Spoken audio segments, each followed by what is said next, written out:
क्या राम मंदिर में चढ़ावे की कथित चोरी सिर्फ कुछ पैसों तक सीमित है या इसके पीछे कोई बड़ा खेल छिपा हुआ है? एसआईटी की जांच जैसे जैसे आगे बढ़ रही है वैसे वैसे नए और चौंकाने वाले खुलासे सामने आ रहे हैं। जांच एजेंसियों को शक है कि इस पूरे मामले में मंदिर की व्यवस्था से जुड़े कुछ अहम लोगों की भूमिका भी हो सकती है। इतना ही नहीं, सीसीटीवी फुटेज के साथ छेड़छाड़ की आशंका भी जताई जा रही है। मीडिया रिपोर्ट्स के मुताबिक जल्द ही कुछ लोगों पर कार्रवाई हो सकती है। जांच एजेंसियों के रडार पर राम शंकर यादव उर्फ टीनू यादव है। इसके अलावा नकदी गिनने और चढ़ावे के पैसे संभालने वाले कुछ कर्मचारियों की भूमिका भी जांच के घेरे में है। कुछ बैंक कर्मियों की जांच भी चल रही है और उन पर भी कार्रवाई की संभावना जताई जा रही है। मामला तब और गंभीर हो गया जब चढ़ावे के पैसे में गड़बड़ी के साथ साथ कुछ कीमती आभूषणों के गायब होने का दावा भी सामने आया। कहा जा रहा है कि प्राण प्रतिष्ठा के से रला है बहुमूल्य और चरण पादुका का रिकॉर्ड एसआईटी को अभी तक नहीं मिला है। सिर्फ इतना ही नहीं, करीब 60 किलो चांदी की शिलाओं का भी कोई स्पष्ट हिसाब नहीं मिल पाया है। ये शिलाएं ज्वेलर एसोसिएशन ने मंदिर की नींव में रखने के लिए भेंट की थी।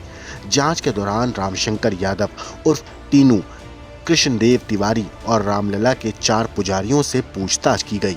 पूछताछ में ये बात सामने आई कि चांदी की शिलाओं को गलाने के लिए बेंगलुरु भेजा गया था, लेकिन जांच एजेंसियों को अब तक ऐसा कोई दस्तावेज, रसीद या सबूत नहीं मिला है जिससे इस दावे की पुष्टि हो सके। आभूषणों की देखरेख की जिम्मेदारी संभालने वाले कृष्णदेव तिवारी ने भी कथित तौर पर हार और चरण पादुका के बारे में जानकारी होने से इनकार किया है।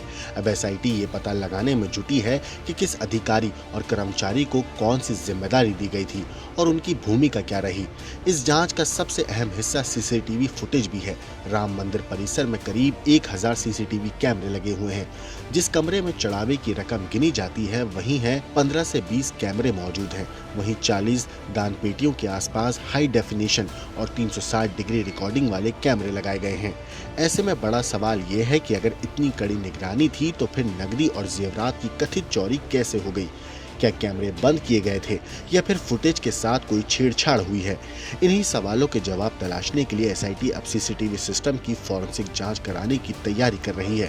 कोशिश ये है कि सामान्य तौर पर उपलब्ध अवधि से भी पुराने फुटेज को रिकवर कर देखा जाए ताकि पूरी सच्चाई सामने आ सके। फिलहाल राम मंदिर में चढ़ावे की गड़बड़ी की जांच लगातार व्यापक होती जा रही है। वहीं दूसरी तरफ इस पूरे मुद्दे पर राजनीतिक बयानबाजी भी तेज हो गई है। जांच आगे बढ़ने के साथ साथ विवाद भी गहराता जा रहा है और अब सभी की नजर एसआईटी की अगली कार्रवाई पर टिकी हुई है। ब्यूरो रिपोर्ट, क्राइम तक।